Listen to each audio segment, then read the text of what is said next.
Hello friends, चलिए लोकसभा आज अध्ययन करते हैं। संविधान की कक्षा को आगे बढ़ाते हैं। कल हम संसद के बारे में देख रहे थे। तो संसद में यह देखे थे कि किस तरह से आपके लोकसभा के सदस्य होते हैं, राज्यसभा के सदस्य कितने होते हैं और राष्ट्रपति, इनका क्या महत्व है, इनके बारे में पहले अध्ययन कर चुके थे। तो याद रखिएगा, लोकसभा और राज्यसभा यहां से प्रश्न पूछे जाते हैं। तो इस तरह से आप देखेंगे तो आपके संघीय कार्यपालिका एग्जाम के दृष्टिकोण से बहुत ही महत्वपूर्ण है। तो इसकी जानकारी आपको होनी चाहिए। कल मैराथन प्रश्न सॉल्व किए थे संविधान का, तो कुछ छात्रों की तैयारी काफी अच्छी है और जो छात्र न तैयारी कर रहे हैं, न वीडियो देख रहे हैं, न क्वेश्चन सॉल्व कर रहे हैं, तो आप प्रारंभ कर दीजिए।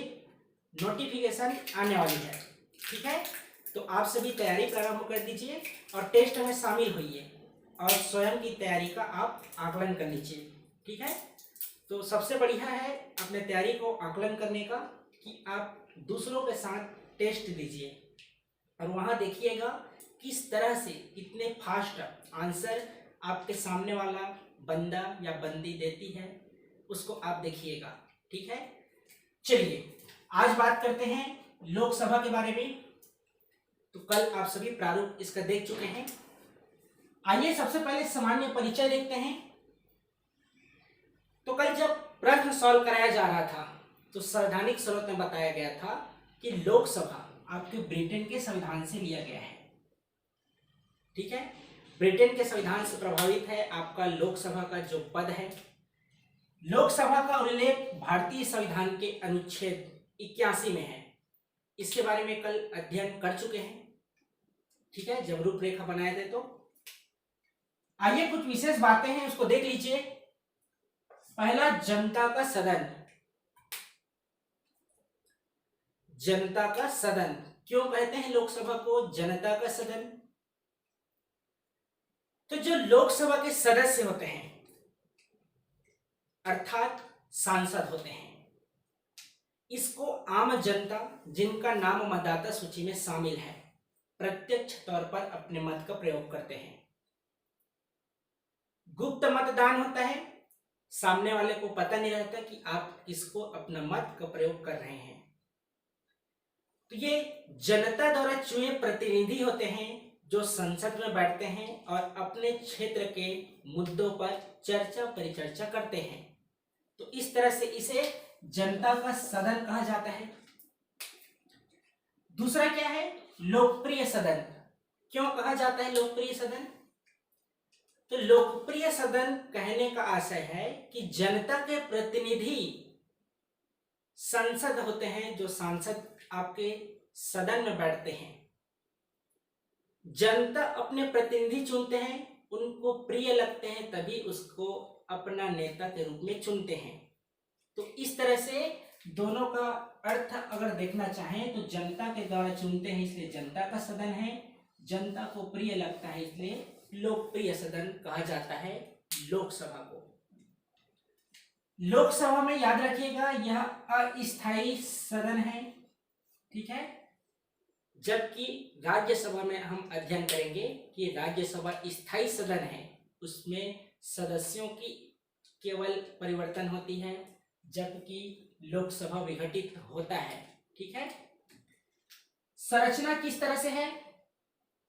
अर्थात संरचना से आशय है सीटों का आवंटन किस तरह से है।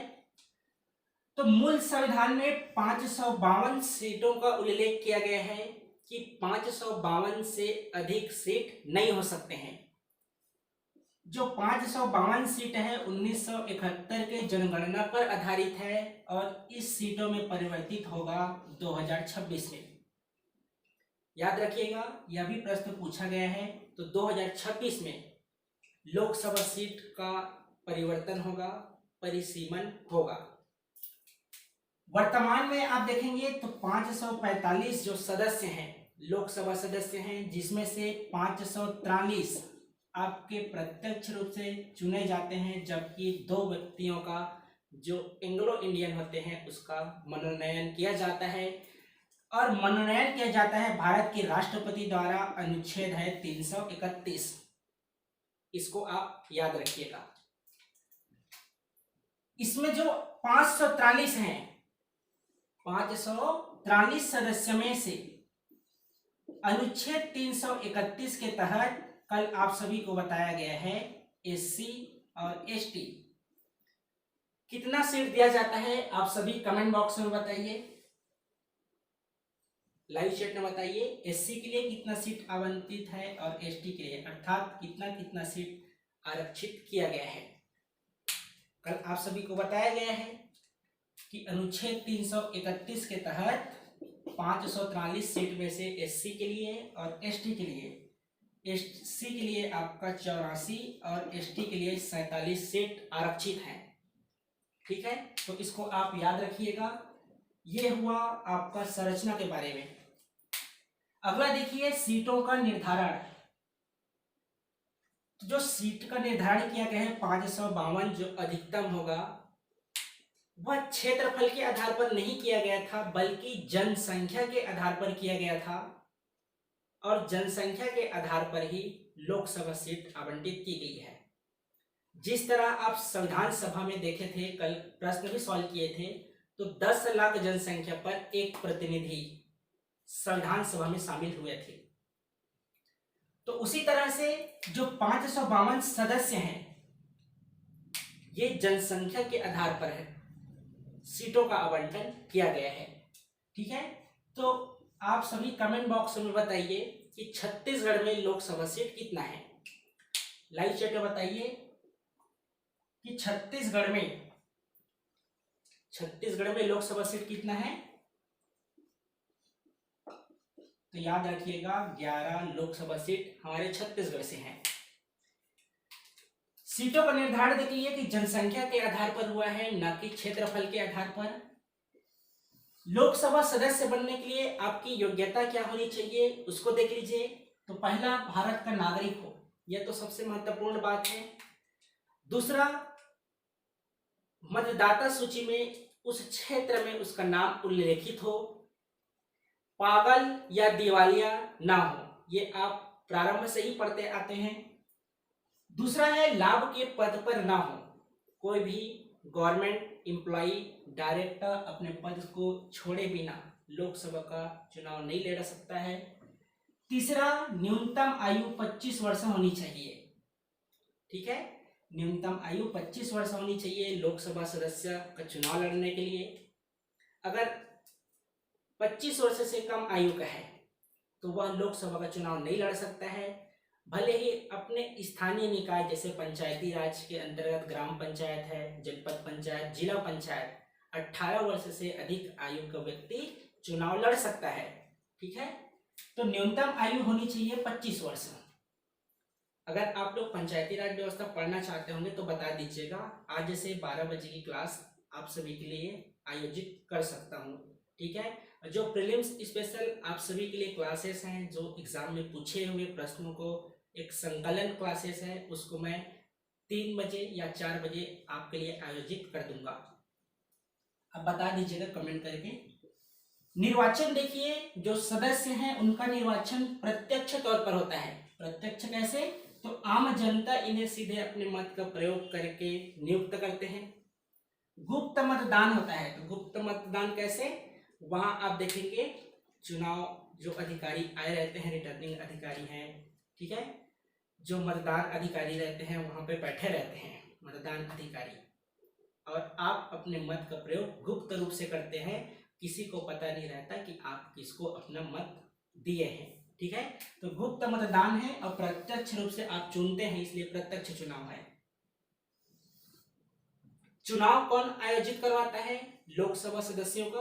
तो याद रखिएगा केंद्रीय निर्वाचन आयोग आपके लोकसभा सदस्यों का चुनाव आयोजित कराता है, जबकि स्थानीय निकाय है, ग्राम पंचायत, जनपद पंचायत या राज्य निर्वाचन आयोग द्वारा आयोजित कराया जाता है।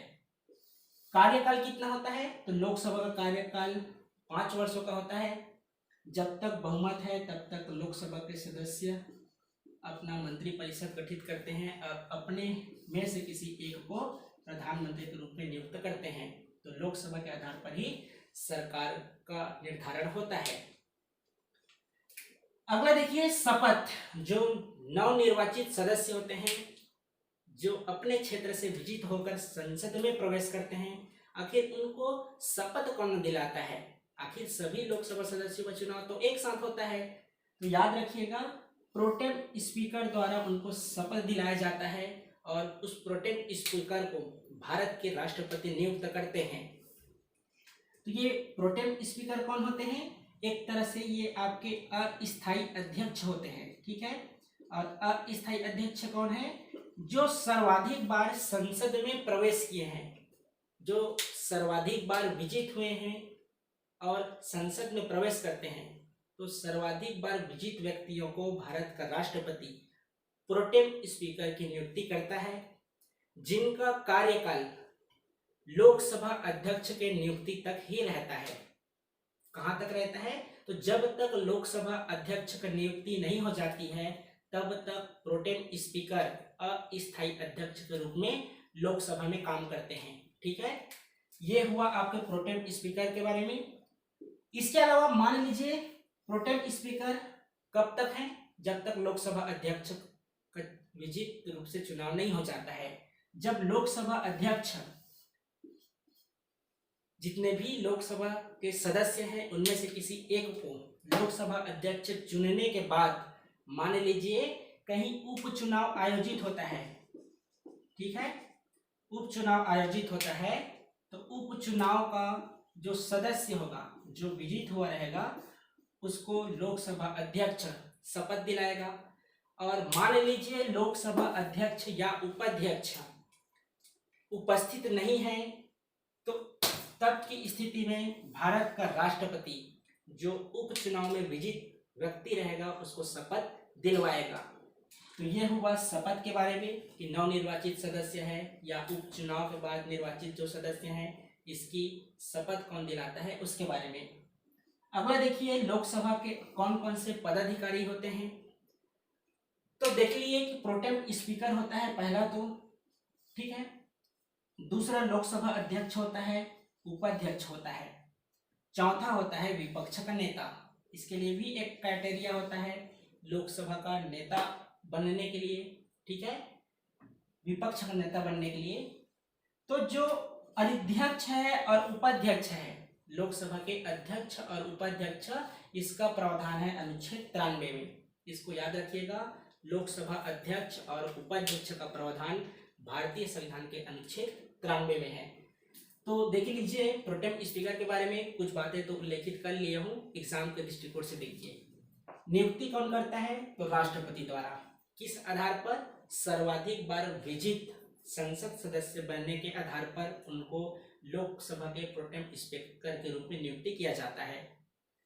आधार क्या है? सर्वाधिक बार लोकसभा सदस्य ग्रहण करने पर। देख लीजिए इसको। शपथ कौन दिलाता है प्रोटेम स्पीकर को? तो प्रोटेम स्पीकर को भारत का राष्ट्रपति शपथ दिलाता है एक संसद सदस्य के रूप में, ठीक है। त्याग पत्र अपना किसको देता है? तो जो आगामी अध्यक्ष बनता है, जो बनने वाला है, जैसे ही लोकसभा अध्यक्ष चुन लिया जाता है तो प्रोटेम स्पीकर अपना त्याग पत्र दे देता है और आगे के अध्यक्ष निर्वाचित अध्यक्ष होते हैं। कार्यकाल कब तक होता है? तो लोकसभा के स्थायी अध्यक्ष चुनने तक या बनने तक उनकी कार्यकाल होती है, जबकि कार्य आप देखेंगे तो आम चुनाव के नवनिर्वाचित सदस्यों को शपथ ग्रहण करवाता है। तो एक तरह से ये आपके अस्थायी अध्यक्ष हुए लोकसभा के, तो इसको आप याद रखिएगा। दूसरे पदाधिकारी हैं लोकसभा अध्यक्ष। आप कमेंट बॉक्स में बताइएगा, ये आपके लिए प्रश्न है। 17वीं लोकसभा जो अभी चल रही है, इसमें प्रोटेम स्पीकर कौन थे? ये आपके लिए कमेंट बॉक्स में अंतिम में प्रश्न बताना है, ठीक है। न कि लाइव चैट में मत बताइएगा, अंतिम में सभी कमेंट कर दीजिएगा 17वीं लोकसभा के प्रोटेम स्पीकर कौन थे। अगला देखिए लोकसभा अध्यक्ष। ये भी महत्वपूर्ण है। लोकसभा अध्यक्ष जिसकी नियुक्ति जितने भी सदस्य चुन के जाते हैं, निर्वाचित होते हैं, उनमें से किसी एक को अध्यक्ष और किसी एक को लोकसभा उपाध्यक्ष बनाया जाता है। तो लोकसभा के सदस्यों द्वारा राष्ट्रपति के समक्ष मतदान करने के बाद लोकसभा अध्यक्ष का नियुक्त किया जाता है। ठीक है, इनको शपथ कौन दिलाता है लोकसभा अध्यक्ष को? तो प्रोटेम स्पीकर दिलाता है। त्याग पत्र, तो जो लोकसभा अध्यक्ष है अपना त्याग पत्र देता है लोकसभा उपाध्यक्ष को। इसी तरह आप देखेंगे उनके कार्यकाल की बात, तो लोकसभा में जब तक बहुमत है तब तक उनका कार्यकाल हो सकता है। जिस तरह से महाभियोग होता है इसी तरह इन पर भी अविश्वास प्रस्ताव लाया जा सकता है। ठीक है, तो इस बात को याद रखिएगा, लोकसभा में बहुमत के आधार पर ही आपका सरकार तय होता है। ठीक है, कार्यकाल देख लिए, वेतन देख लीजिए, इसका वेतन होता है 4 लाख रुपए, तो इसको भी आप याद रखिएगा। वर्तमान आंकड़ा 4 लाख रुपए है जो लोकसभा अध्यक्ष होते हैं उनका। इनका कार्य क्या होता है लोकसभा अध्यक्ष का? तो सदन में अपनी अध्यक्षता, ठीक है, जो सदन चलते रहता है उसमें कोई व्यक्ति अपशब्द का प्रयोग करता है तो लोकसभा का अध्यक्ष उसे संसद से बाहर कर सकता है। ठीक है, इसके अलावा क्या है, कोई विधेयक धन विधेयक है या नहीं इसका निर्धारण लोकसभा अध्यक्ष करता है। धन विधेयक का उल्लेख भारतीय संविधान के अनुच्छेद 110 में है, तो याद रखिएगा कोई विधेयक अगर आता है तो धन विधेयक का निर्धारण लोकसभा अध्यक्ष द्वारा किया जाता है। इसको आप याद रखिएगा, पूछा हुआ प्रश्न है। अगला देखिए संयुक्त अधिवेशन की अध्यक्षता। तो संयुक्त अधिवेशन कब है? हम देखे हैं कि कोई विधेयक है लोकसभा से पारित हो जाता है या राज्यसभा से पारित हो जाता है, लेकिन दोनों सदन से पारित नहीं हो पाता है, तब की स्थिति में भारत का राष्ट्रपति संयुक्त अधिवेशन आयोजित करता है, तो इसकी अध्यक्षता लोकसभा अध्यक्ष करता है। तीसरा क्या है, लोकसभा अध्यक्ष सदन का संचालन करता है। ठीक है, यही है कि सदन जब चलते रहता है तो कोई मंत्री अगर अपशब्द का प्रयोग कर दे या कोई सांसद सदस्य सदन में कोई अनैतिक कार्य कर दे जो संसद के लिए शोभनीय नहीं है, तो उस सदस्य को सदन से बाहर करने की जो अधिकार है लोकसभा अध्यक्ष को है। चौथा देखिए दल बदल कानून के आधार पर सदस्यों की योग्यता। आप देखेंगे कोई सरकार अगर गठित नहीं होता रहता है या किसी सरकार को गिराना रहता है तो जो सदस्य होते हैं दूसरे पार्टी से या तो पैसा लेके या किसी कारणवश दूसरे पार्टी को ज्वाइन कर लेते हैं, तो वे सदस्य जिस पार्टी से चुनाव लड़कर संसद में प्रवेश किए हैं और वहां जाके वे दूसरे पार्टी की सदस्यता ग्रहण कर देते हैं तो उनकी संसद सदस्यता समाप्त हो जाती है। इसका निर्धारण लोकसभा अध्यक्ष के द्वारा भी किया जाता है। तो इस तरह से प्रमुख कार्य आपके लोकसभा अध्यक्ष का होता है। ठीक है, तो इस तरह से आप याद रखिएगा। आज की कक्षा हुई लोकसभा के बारे में, कल हम राज्यसभा के बारे में बात करेंगे, उसके बाद सुप्रीम कोर्ट और हाई कोर्ट का तुलनात्मक अध्ययन और कैग के बारे में अध्ययन करेंगे, फिर आपका राज्य की कार्यपालिका की ओर आगे बढ़ेंगे। तो आज की कक्षा कैसे लगी आप सभी कमेंट बॉक्स में जरूर बताइएगा।